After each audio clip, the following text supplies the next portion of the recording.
Hi, this is Dr. Dean. I get a lot of requests to evaluate this room, day trading the futures. I've been in this room and I consider it a room to avoid. Let's find out why.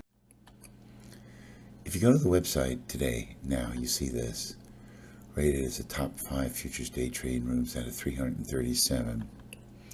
That actually came from this paper that was published in December of 2012. So it's roughly, 3.5 years old. Okay, here we go.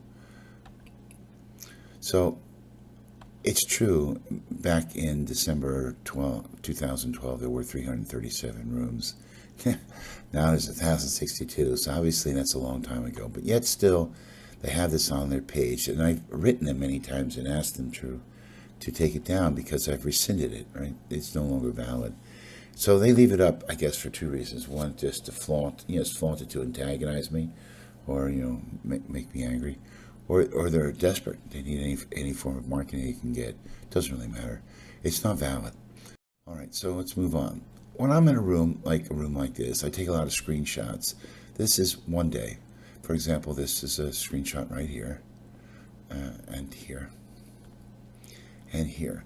And so it's not exactly a video, but every critical comment and statement that's made on any particular trade execution or information I capture on a daily basis. I was in this room for about 2 months, maybe a little bit more, three months.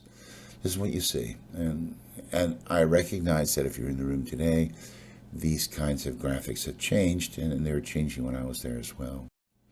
Here's another example of a short. And the little balls indicate, areas of entry and exits and targets and stops.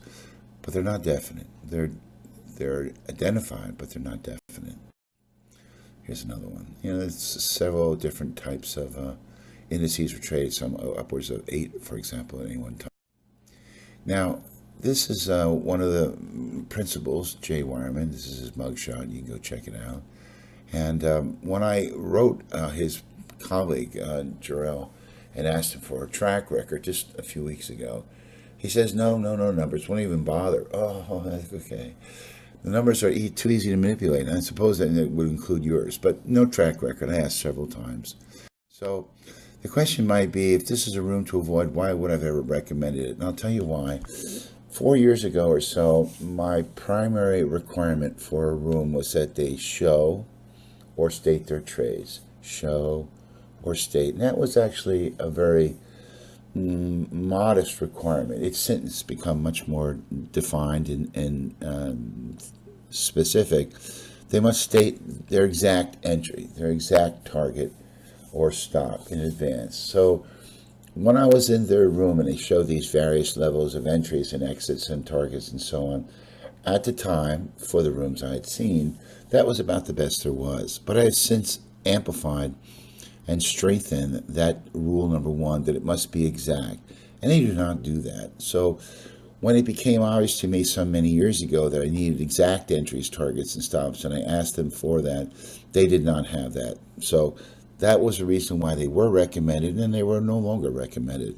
And of course, I built these other rules as well. They must have a track record. You already know they don't do that. And so you can't calculate their performance. So they lack transparency. They don't have accountability. And you can't establish trade efficiency. Over almost 900 rooms do the same thing. They are sales rooms, right? So thank you for listening, and I always welcome your thoughts. Agree? Disagree? Let me know.